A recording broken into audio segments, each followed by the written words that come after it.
네, 여러분 안녕하세요. 씨알쌤이에요. 오늘은 조지훈의 산상의 노래라는 작품을 여러분들과 함께 공부해 보려고 합니다. 여러분 지금 현재 선생님이 찍고 있는 영상들은 2021년 수능을 대비하는 수능 특강에 실려 있는 현대시 작품들이에요. 이 작품들을 조금 시대적으로 좀 훑어본다면 우리가 산상의 노래가 나오기 전에 어떤 시인들을 살펴봤는지 한번 머릿속에 좀 떠올려 볼까요? 현대시 1강에 누구 작품이 있었냐면 김소월이랑 한용운 작품이 있었어요. 김소월이나 한용운 모두 다 일제강점기 시인들이었었죠. 그 다음에 윤동주의 시도 있었고요. 그리고 우리가 4강에서는 이육사의 시도 봤고 그리고 중간에 3강에 또 백석의 시들도 있었네요. 그죠? 그러면 여러분 지금 이렇게 선생님 얘기했던 시인들 누군지 한번 기억해 보실래요? 김소월, 그 다음에 한용운, 백석, 윤동주, 이육사. 이런 시인들은 공통적으로 일제강점기에 활동했던 시인들이에요.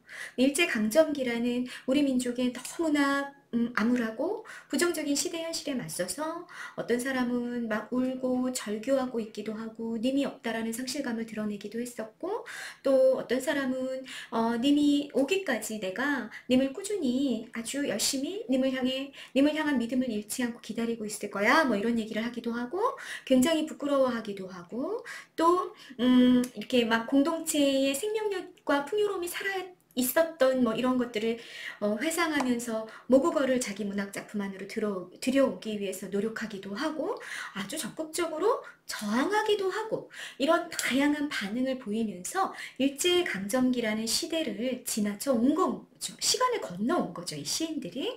그리고 여러분, 현대시 5강에 조지훈의 산상의 노래라는 그런 작품이 실려 있는 겁니다. 그러면 이때가 되면 이때는 시대적 배경이 좀 달라졌어요. 여기 해제에 잠깐 쌤 적어놓은 거 보이시나요? 광복 후예요, 이 작품은. 해방이 됐어. 그렇게 기다리고 혹시나 오지 않을지도 모른다고 생각해서 굉장히 많은 사람이 사실은 친일을 하기도 했었죠. 뭐 우린 조국이 없어. 조국은 이미 사라지고 없어. 우리는 어떻게 하면 일제라는 일본 제국주의라는 나라에 편입이 되어서 어떻게 하면 잘 살아갈 수 있을까? 이런 고민들을 수많은 문인들이 하고 있기도 했었고, 아무튼 그런 시기가 딱 지나간 거죠.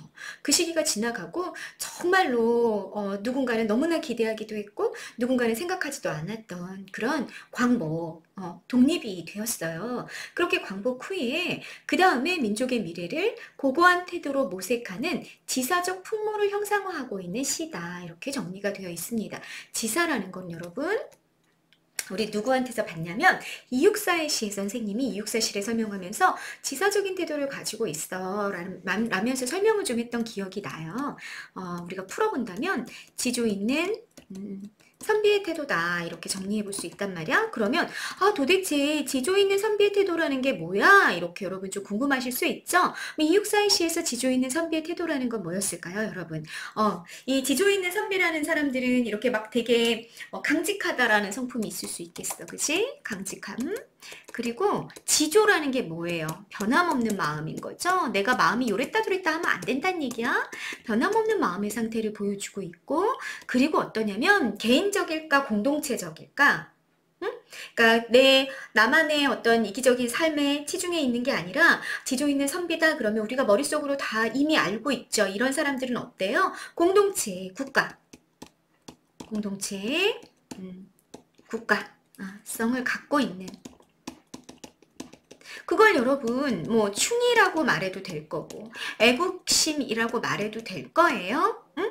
뭐든지 간에 뭔가 우리 공동체를 위해서 내가 무언가를 할 수 있을까? 이런 고민을 하면서 그런 자기 어떤 목표를 두고, 그런 공동체성의 목표를 두고 그걸 향해서 꾸준히 자신이 어떤 힘든 일을 만나더라도 변하지 않고 그걸 잡고서 그 목표를 붙잡고서 꾸준히 공동체를 생각하면서 가고 있는 사람들, 그런 사람들한테 우리가 지조 있는 지사적인 태도가 보여, 이렇게 얘기할 수 있겠죠. 자, 광복이 됐단 말이야. 만세 며칠은 불렀어. 만세 며칠은 불렀다고.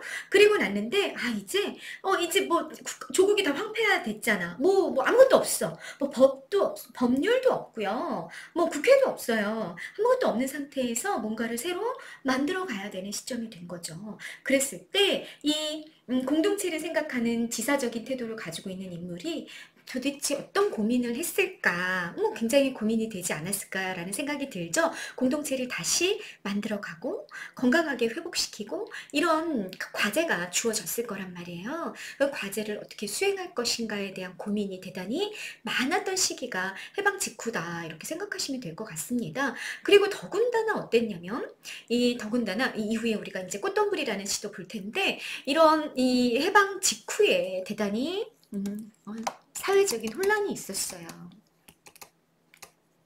사회적 혼란의 중심 내용은 뭐였냐? 중심 내용은 좌우익의 이념 대립이었습니다. 이념, 다른 말로 이데올로기라고 얘기할 수 있겠죠. 이데올로기 갈등이 굉장히 막 이 한반도에 막 팽배해 있었던 시대란 말이에요. 일제강점기 중반 무렵부터 1920년대 후반부터 여러분 카프가 결성되는 거 아시죠? 어떻게 되냐면 이제 이 공산주의가 러시아에서 혁명이 성공을 하고 그리고 그 공산주의 사상, 사회주의 사상이 유럽을 거쳐서 일본을 거쳐서 1920년대 중반에 우리나라로 들어왔단 말이에요. 그럼 이 사회주의 사상이 들어왔을 때, 자, 일제강점기 1920년대 후반에 사회주의 사상이 유입이 됐어. 우리나라에 유입이 됐는데 사회주의 사상이 이렇게 편가르기를 해. 여기 중간이 없어. 회색이 없이 편이 갈라져 있는 거죠. 프롤레타리아 계급, 노동가 계급이고요. 노동자 계급이고 부르주아. 자본가 계급이 있는 거죠. 이렇게 둘이 대립하고 있다고 보고 부르주아는 가진 자, 이 프롤레타리아는 못 가진 자 이런 대립 구도를 만들어내는 거죠. 그죠? 그리고 가진 자는 가해자고 못 가진 자 프롤레타리아는 왜 우리 그 산업혁명 초반에 자본주의가 만들어질 때 이런 구도가 이미 만들어져 있었던 거죠. 자본가들이 공장의 기업주 이런 사람들이 노동자들을 착취하고 그들의 것을 뺏고 그래서 자신의 부를 늘려가는 그 자본주의가 갖고 있는 그 모순과 그 부조리와 그 문제점을 비판하는 과정에서 나온 게 사회주의였기 때문에 사회주의는 이렇게 계급을 이렇게 둘로 딱 갖는단 말이야. 그리고 둘의 투쟁 속에서 누가 승리해야 된다? 프롤레타리아 이 피해를 받던 못 가진 자들이 승리해가지고 모든 것들을 평등하게 나눠 가지는 세상을 만들자 뭐 이런 굉장히 이상적인 생각을 갖고 있었단 말이에요. 근데 그게 1920년대 후반 우리나라로 들어오는 거예요. 그러면 우리나라 이 민족주의에서 민족주의 생각을 가지고 있는 국가를 향한 어떤 애국심을 가지고 있는 많은 지식인들이 사회주의 사상으로 이렇게 흘러들어갈 수밖에 없었던 거죠. 왜 그런지 아시겠죠? 이 프롤레타리아가 곧 뭐로 대입되는 거야? 식민지와 조선인들이 되는 거예요. 그리고 이 가진 자들이 누군 거야? 일제인 거죠. 이게 구도가 이렇게 너무 딱딱 맞아 떨어진 거지. 그래서 우리나라에 굉장히 많은 지식인들이 사회주의 사상에 아주 많이 경도가 되는 그런 과정이 있었다고요. 그리고 45년에 해방이 되는 거죠. 그러니까 이 한반도 안에 좁은 땅덩이 안에 사회주의 사상을 가진 사람들과 그리고 이승만이 남한으로 들어왔을 때 이제 미군정이 함께 들어오잖아요. 그래서 미국의 어떤 자본주의 사상을 가진 사람들이 같이 이렇게 있었던 거죠. 그리고 전 세계가 냉전체제, 미국과 소련을 중심으로 하는 냉전체제가 이 좌익과 우익으로 나눠서 줘서 좌익은 구체적으로 섬세하게 들어가다 보면 이런저런 얘기들을 아주 많이 할 수 있겠지만 우리가 좌파다 그러면 사회주의 사상 쪽이고 우익이다 그러면 이제 자본주의 사상 쪽이란 말이에요. 이렇게 이제 나눠가지고 이 두 파가 함께 한반도에 있었다. 이들이 서로 지금 누가 깃발을 안 꽂은 거지 어디에다 깃발을 안 꽂았으니까 누가 먼저 깃발을 꽂을 것이냐의 갈등과 경쟁이 아주 격화될 수밖에 없었던 시기가 해방 직후부터 1950년 6.25 전쟁이 일어나기 전까지의 우리나라 현대사에 아주 막 이렇게 어디서든 뭐가 이렇게 건드리기만 하면 뭔가가 이렇게 막 폭발할 준비가 되어 있는 그런 아주 위험한 시기가 해방 직후였다는 얘기입니다. 그러니 이 해방 직후를 바라보고 있는 문인들이라는 사람들은 그 시대를 통찰하고 그리고 미래를 진단하고 이런 선생님 영상이 좀 정지가 됐다가 다시 찍죠. 어디까지 썰을 풀었더라. 기억이 잘 안 나네.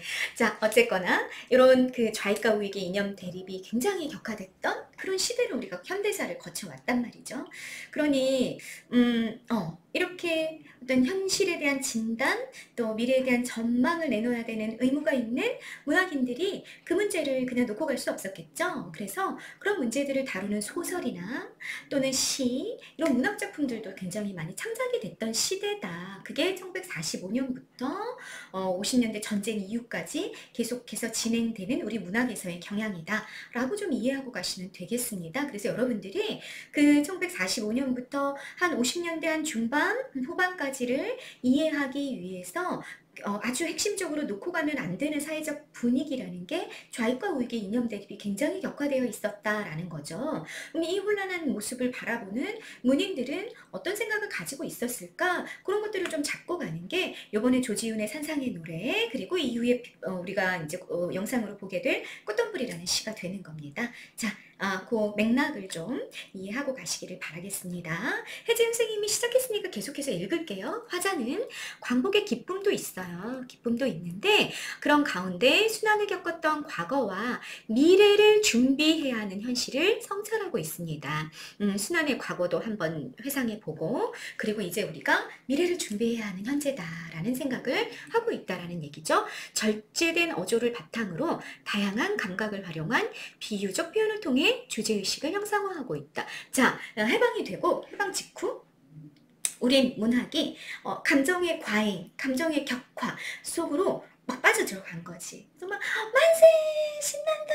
막 이런 걸 하다 보니까 문학성이라든지 어떤 감정의 절제라든지 이런 문학적으로 이렇게 조금 높은 수준의 그런 문학성을 보여주는 작품들이 한동안 나오지 못했던 거죠. 그런데 조지훈 씨는 이 시 안에서 그런 문학성을 다시 회복하는, 감정은 조금 이렇게 진정시키고 그걸 문학적으로 제대로 형상화해내는 그런 작업들을 좀 했었다. 절제된 어조가 나타날 거다. 이런 것들이 이 작품에서 유달리 중요한 이유는 그 시대적인 어떤 상황, 그때 당시에 감정의 과잉, 막 이렇게 막 폭발하는 감정, 이런 것들을 조금 문학적으로 이렇게 다스리는 그런 시가 나왔기 때문에 이게 또 문학사적으로 의의가 있는 거다라는 얘기 알고 가시면 되겠습니다. 자, 어떤 감각들이 사용이 되는지도 좀 확인하시고요.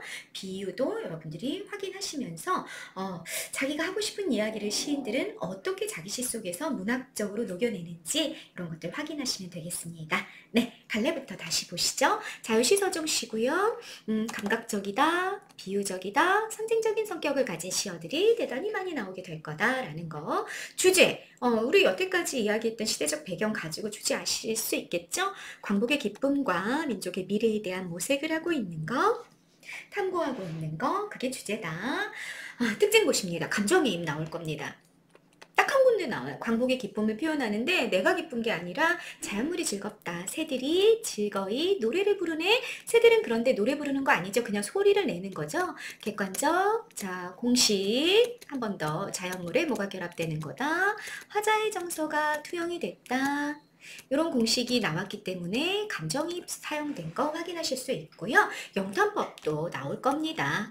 라는 영탄법 사용하는 부분 확인하실 수 있을 거고요. 그러니까 감정을 절제했다라는 거는 다른 작품들에 비교했을 때 상대적으로 감정을 절제했다라는 얘기고요. 그렇다고 해서 감정이 완전히 이렇게 노출되는 부분이 전혀 없느냐? 그렇지 않다. 영탄법을 활용하는 부분도 있을 거다라고 정리하시면 되겠습니다. 그리고 시간의 흐름에 따른 시상 전개 방식을 보일 겁니다. 밤에서 아침으로 바뀌는 시간 흐름을 여러분들이 확인하실 수 있게 될 겁니다. 그리고 대비적인 시어들을 활용해서 변화된 화자의 정서를 강조할 겁니다. 자, 여러분 이 시 안에는요, 화자의 정서 변화가 나타난다는 얘기예요. 선택지들에 참 많이 나오는 말이죠.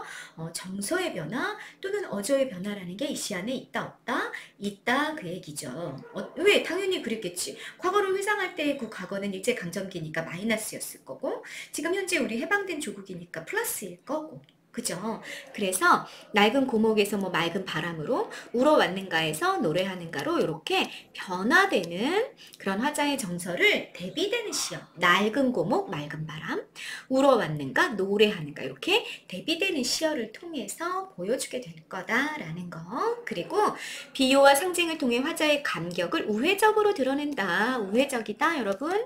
감정이 그래서 어떻게 되는 거야? 감정은 좀 숨어 들어가는 거죠. 비유와 상징을 앞으로 내세움으로써 자기 감정은 좀 우회적으로 드러내는 그런 특징이 있다라는 거 앞에서 이미 설명드렸습니다. 의문형 종결어미 찾아보시고요. 명령적인 종결어미도 찾아보십니다. 시각, 청각, 촉각, 청각, 시각 이런 감각적인 시어들을 다양하게 활용할 거다라는 거.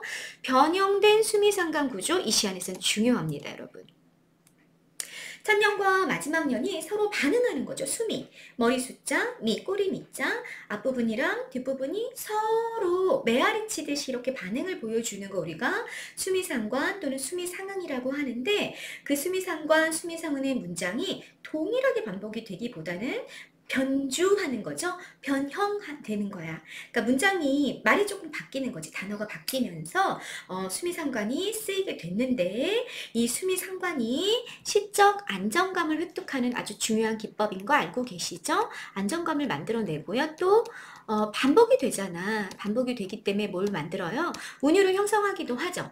그리고 더군다나 이 시에서 중요한 건 그게 1년과 7년의 대비를 통해서 변화된 화자의 상황을 강조하게 됩니다. 변화된 화자의 상황뿐만 아니라 화자의 정서도 변하죠. 이런 것들을 이 수미상관 구조를 통해서 부각하게 된다라는 얘기가 됩니다.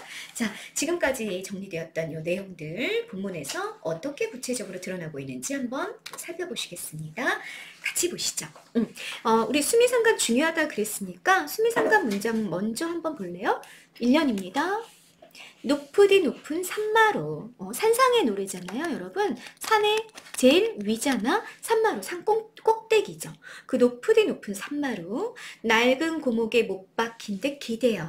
내 홀로 긴 밤을 무엇을 강구하며 울어왔는가. 이게 1년이에요. 이게 1년이고. 자, 요게 이제 수죠, 수. 머리 쪽이고요. 우리 꼬리 쪽으로 한번 가볼까요? 꼬리 쪽. 이게 7년입니다.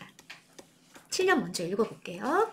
여기 높으디 높은 산마루. 여러분 1년이랑 비교하면서 보세요. 첫 행에 여기라는 말만 추가됐을 뿐이지 높으디 높은 산마루 동일하게 반복됐죠? 여기 반복이다.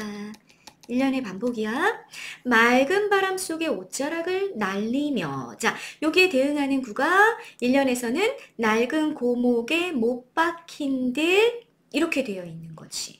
근데 이걸 7년에서 어떻게 바꿨어? 맑은 바람 속에 옷자락을 날리는 거로 바꾼 거죠. 그러니까 낡은 고목 플러스 마이너스 낡았잖아. 낡은 아주 오래된 나무잖아. 그러니까 마이너스야. 낡은 고목은. 그런데 이걸 뭐로 바꿨어? 맑은 바람 플러스로 바꿨죠. 그때 내 상태 어땠어? 못 박힌 듯 기대 있었어. 어때? 못이 바뀐 듯 자유를 잃어버리고 못 박힌 듯 어디에 의지에 있을 수밖에 없었어. 나 홀로 서 있지도 못했어. 플러스 마이너스 마이너스. 근데 나 지금 어때? 옷자락을 날려. 너무너무 자유로운 분위기죠. 플러스로 바뀌었어요. 그래서 여러분 첫 행은 반복이 됐는데 두 번째 행은 대비로 바꿔놓은 거죠. 그죠? 보이시죠? 그 다음 보세요. 3행입니다. 내 홀로 긴 밤을 무엇을 강구하며 울어왔는가. 자, 그에 대응하는 구 한번 보실까요? 내 홀로 서서 무엇을 기다리며 노래하는가. 여러분, 자, 눈에 확 들어오시나요? 이 서술어 울어왔는가 플러스 마이너스 마이너스. 그런데 지금 뭐로 바뀌어 있어요? 노래하는가로 바뀌었죠. 플러스로 바뀌어 있는 모습을 확인하실 수가 있습니다. 그래서 1년과 7년이 비슷하면서 너무 다르네. 비슷하면 너무 다른. 자, 우리 뭐라 그런다 그걸? 수미 상관, 수미 상응이 됐는데 그런데 어땠다? 반복되면서도 어떻게 했다? 변조 또는 변주 또는 더 쉽게 말해볼래요? 변형됐다. 변형이 되어 있다라는 걸 여러분이 확인하실 수 있고요. 이 반복과 변주, 이 변주는 무엇 때문에 됐다? 변화된 화자의 상황과 그 변화된 상황에 반응하는 화자의 태도가 달라졌기 때문에 이런 변화가 일어났다. 그러니까 내용이랑 형식이 굉장히 잘 매칭이 되어 있는 시다라고 우리가 말할 수가 있게 되는 거겠죠. 됐죠? 자, 요게 이제 수미상관이었고요. 1년부터 차례대로 우리 그 상징적인 의미, 비유적인 의미 이런 것들도 한번 파악해 가면서 한번 읽어봅시다. 1년은 여러분 우리 수미상관 보면서 봤듯이 플러스 마이너스 마이너스구나. 그러면 여러분 현재일까 과거일까? 아 요거는 과거였겠구나 라는 거 알 수 있겠죠. 과거 언제? 일제강점기다 라고 말씀드렸습니다. 노프디 높은 산마루. 이때 이 노프디 높은 산마루는 험난함, 일제강점기를 상징하게 된다. 낡은 고목, 생명력을 상실한 존재, 국권을 상실한 조국으로 우리가 상징을 이해하고 갈 수 있겠다. 그 낡은 고목에 못 박힌 듯 기대어 화자의 태도 플러스다 마이너스다? 마이너스다. 고통스럽고 고뇌하고 번민하고 그래서 뭔가 몸을 제대로 움직이지 못하고 이렇게 못 박힌 것처럼 이렇게 움츠려서 기대어 있어요. 그렇게 내 홀로 긴 밤 플러스 마이너스 마이너스 어둠의 시간, 고통의 시간, 일제강점기를 상징하는 말이 되겠다. 내 홀로 긴 밤을 무엇을 강구하며 울어왔는가. 그때 그 일제강점기라는 그 과거의 시간에 우리 식민지하 조선의 사람들은 이 긴 밤을 무엇을 강구하며 울어왔을까요, 여러분?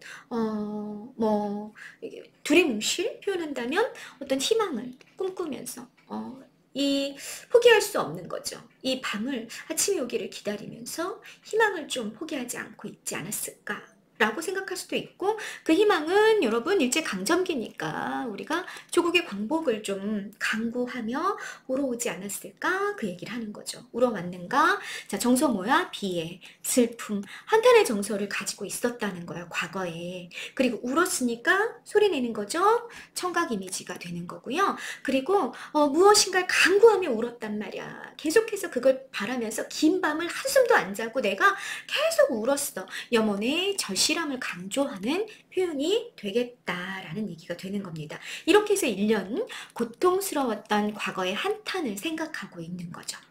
됐죠? 1년입니다. 2년으로 넘어가십니다. 영탄 적어줘 나타났습니다. 강구하던 현실, 희망을 기대했었단 말이야. 아침이 되기를 기대했었는데 그 강구하던 현실이 도래했어. 왔어요. 그래서 감격입니다. 감격의 아입니다. 여기는. 이 아침, 와우, 드디어 밤에서 뭐로? 아침으로 시간이 바뀌었다. 이 아침, 시들은 핏줄의 구비구비로 사늘한 가슴의 한복판까지 은은히 울려오는 종소리. 자, 아침에 종소리가 들려요. 그러면 내 핏줄이 다 시들어 있었어. 나 낡은 고목의 상태에 있었거든. 다 시들어 있었고 막 가슴은 싸늘하게 얼어붙어 있었단 말이야. 그런데 그 내가 시들어 있던 그 핏줄 사이사이 그리고 내 싸늘한 가슴 한복판까지 뭐가 울려오기 시작했다? 종소리가 울려오기 시작했다. 라는 얘기입니다. 종소리 청각 이미지고요. 상징적인 의미 뭐겠어요, 여러분? 플러스 마이너스 플러스겠구나. 해방의 소리, 축복의 소리가 아침에 울려 퍼지기 시작하는 거죠. 그러니까 내 핏줄 어떻게 됐겠어? 살아났겠어. 내 싸늘했던 가슴 어떻게 됐겠어? 회복됐겠어. 따뜻해졌겠어. 라는 얘기를 하는 겁니다. 아침에. 됐죠? 그래서 시들은 핏줄은 폐허가 된 조국, 싸늘한 가슴은 광복을 바라며 견디던 우리 민족의 삶인데 여기에 해방, 축복이 임하기 시작하는 아침을 그리고 있는 게 이연입니다. 강구하던 광복의 아침을 맞이했다라는 얘기가 되는 거고요. 3년. 너무 기쁘겠죠? 이 화자 그 광복의 아침에 어떤 소회를 드러내고 있는지 한번 보세요. 이제 눈 감아도 오히려 생명이 끝나도 오히려 꽃다운 하늘이거니 내가 죽어도 돼. 내가 죽더라도 나는 지금 어디에서 죽는 거야? 꽃다운 하늘 아래서 죽는 거야. 긍정적인 현실, 해방된 조국 아래서 내가 죽는 거지. 그러니 내 영혼의 촛불로 어둠 속에 나래 떨던 샛별아 숨으라. 샛별 여러분 빨간색 동그라미 별표하시고요. 이 샛별은요. 암울했던 현실 속에서의 두려움과 슬픔이에요. 또는 암울했던 현실 속에서의 아주 조그만 신락 같은 희망, 꿈 이런 것들을 말해요. 두려운 건 슬픔이라고 볼 수도 있을 거고, 조그만 희망이나 꿈으로 봐도 괜찮아. 어쨌든 얘는 뭐 하고 있었어? 어둠 속에 막 날개를 떨고 있었어. 그 샛별이. 그건 내 영혼에 촛불로 붙인 샛별이었어. 그러니까 고통 속에서 떨면서 희망을 내던 존재가 샛별이란 말이야. 그런데 막 정말 두려워하면서 불안해하면서 떨면서 이렇게 막 정말 남들이 볼까봐 숨기고 있었던 그 희망, 그 슬픔, 그 조국을 향한 그 마음, 이런 것들이 이제는 필요해요, 안 해요? 아침이 됐잖아. 아침이 됐으니까 내가 죽더라도 이제 더 이상 그런 두려움이라든지 그런 갸냘픈 희망, 이런 것들을 가지고 있을 필요는 없는 거죠. 그래서 숨으라, 이렇게 명령형 종결입니다. 명령하고 있는 중입니다. 자, 다시 읽어볼게요. 고통 속에서 떨면서 빛을 내던 존재가 샛별인데 아침이 되었으니까 그냥 사라져라 라고 얘기하고 있는 거야. 그러니까 샛별아 숨으라, 이 표현은 이제 어떻다, 기쁨과 희망으로 가득 차 있는 아침이 됐으니까 너는 이제 더 이상 떨고 있지 않아도 돼. 이제 너는 더 이상 막 이렇게 갸냘픈 빛을 내느라고 그렇게 애쓰고 있지 않아도 괜찮아. 이제 짜식, 이제 좀 자, 좀 쉬어, 괜찮아, 뭐 이러고 있는 중인 거지. 그래서 광복을 맞이한 기쁨과 희망을 이렇게 샛별아 숨으라, 이렇게 표현했다, 그 얘기입니다. 그 샛별은 이제 더 이상 있으면 안 되겠죠, 우리 민족의 현실 속에. 네, 그런 얘기를 하는 거예요. 됐죠? 환히 트이는 이마 위 떠오르는 햇살. 자, 이제 햇살이 막 떠오르고 있으니까 샛별 필요 없어졌어? 떠오르는, 여러분, 올라가고 있네. 상승 이미지 나왔고요. 10월 상달의 꿈과 같구나. 10월 상달 꿈과 같구나. 뭐뭐 같다, 듯이처럼 같이 연결어를 통한 비유 나왔죠? 직유 나왔고요. 10월 상달은 10월에 나는 해곡식과 같이 싱그럽고 풍요로움을 의미한다, 그 얘기야. 10월 상달이면은 여러분 이제 수학의 계절인 거죠. 그래서 이렇게 10월 상달의 꿈과 같은 게 뭐다? 우리 앞에 환히 튀어오는 내 이마를 쫙 비추고 있는 햇살이 그렇게 싱그럽고 그렇게 풍요롭다라는 비유를 하고 있는 문장입니다.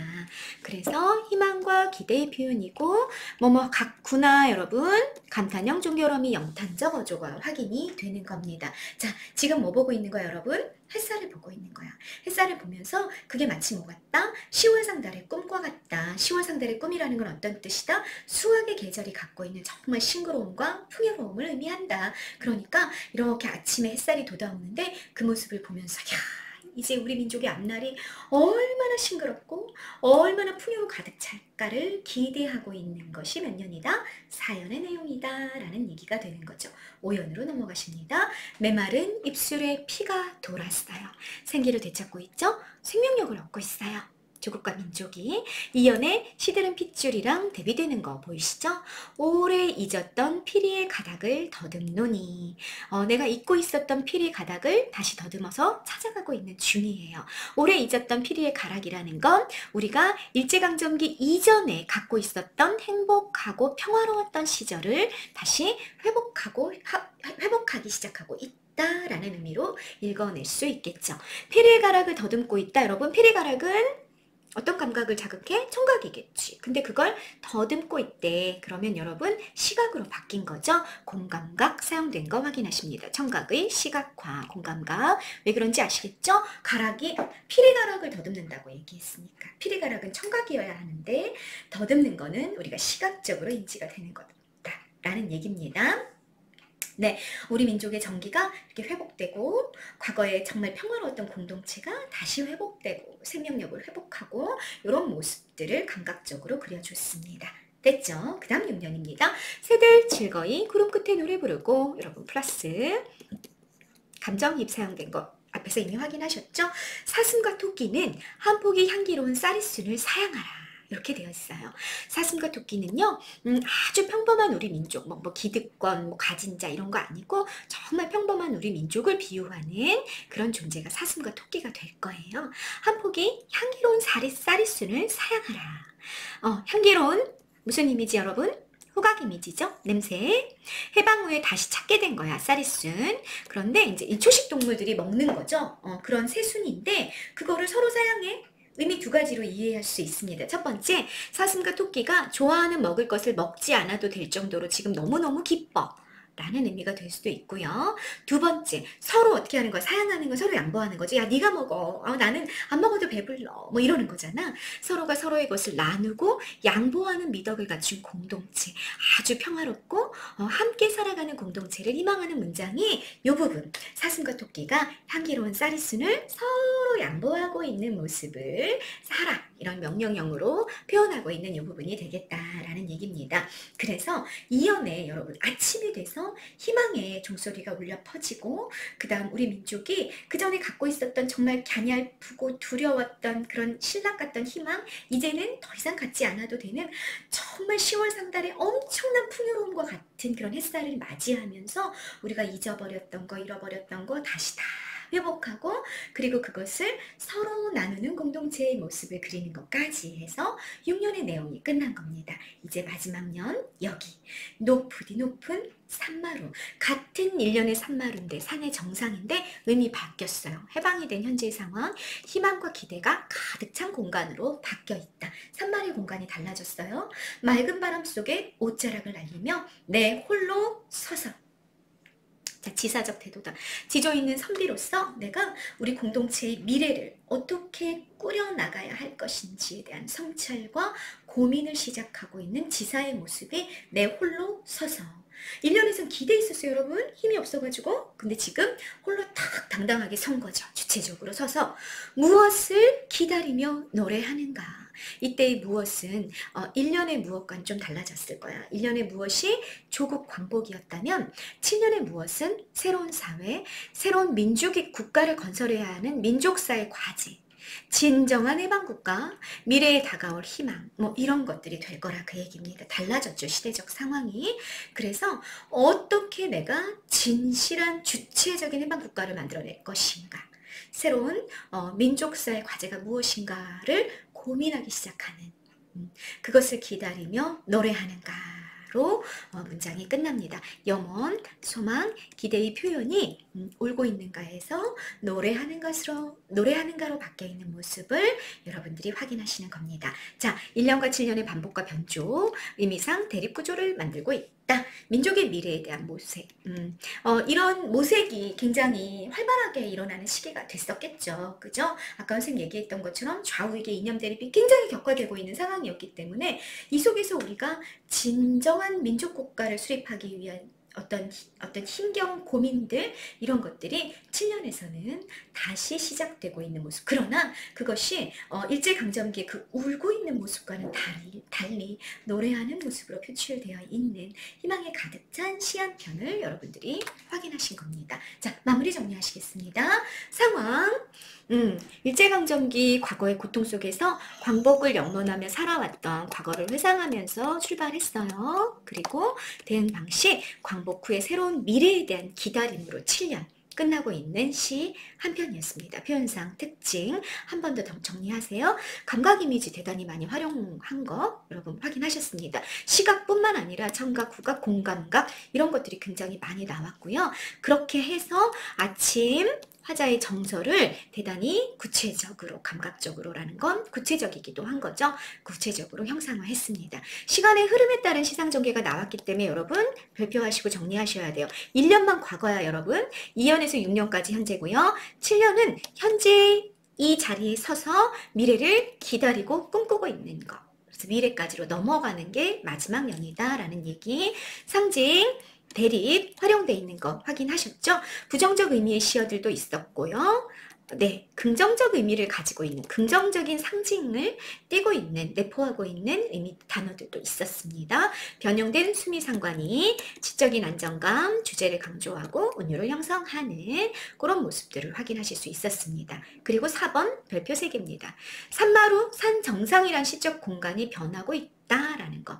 1년의 산마루와 7년의 산마루가 달랐죠. 1년의 산마루 과거, 7년의 산마루 현재, 1년의 산마루 공간 일제강점기, 7년의 산마루 광복된 조국이었고 시적인 상황 1년에선 어둠 속에서 울고 있었고 그리고 화자 그 무엇인가를 열렬히 바라면서 울고 있었다면 7년의 화자 맑은 바람 속에 옷자락을 날리며 또 다른 그 무엇을 기다리며 노래하고 있구나. 우리 이 사회를 떠받치고 가야 되는 지식인들은 정말 한순간도 쉬지 않고 끊임없이 무언가를 기대하고 기다리고 모색하는 태도를 놓치지 않고 있구나. 그것이 공동체를 생각하는 지사적인 태도겠구나라는 거 여러분 이해하실 수 있을 것 같습니다. 여러분도 고등교과 과정을 공부하고 있는 학생들이잖아요. 대학을 들어가면 여러분 세계에서 몇 프로 안 되는 지식인이에요. 그럼 여러분들이 내가 배우는 지식을 가지고 내가 습득하는 지혜로움을 가지고 우리 공동체를 위해서 무언가를 가지고 온다면 내가 무엇을 가지고 올지를 모색하는 지식인의 모습, 이런 것들 여러분 그런 걸 갖추는 게 진짜 지식인이 되겠죠. 조지훈의 산상의 노래라는 시를 통해서 여러분 그런 것도 좀 고민해 보시는, 내가 지식인으로서 이 4차 산업혁명을 준비하고 있는 이런 현대 사회에 내가 어떤 이 공동체에 이바지할 것인가, 이런 것들 고민해 보는, 모색하는 고민의 시간들도 좀 가지시기를 바라겠습니다. 네, 조지훈의 네, 산상에서 산마루, 산 꼭대기에서 노래 부르고 있는 시한수를 살펴보셨습니다. 해방 직후라는 시대적 배경 잡고 있는 거 놓치지 마십시오. 네, 이번 영상 여기까지 찍겠습니다. 감사합니다.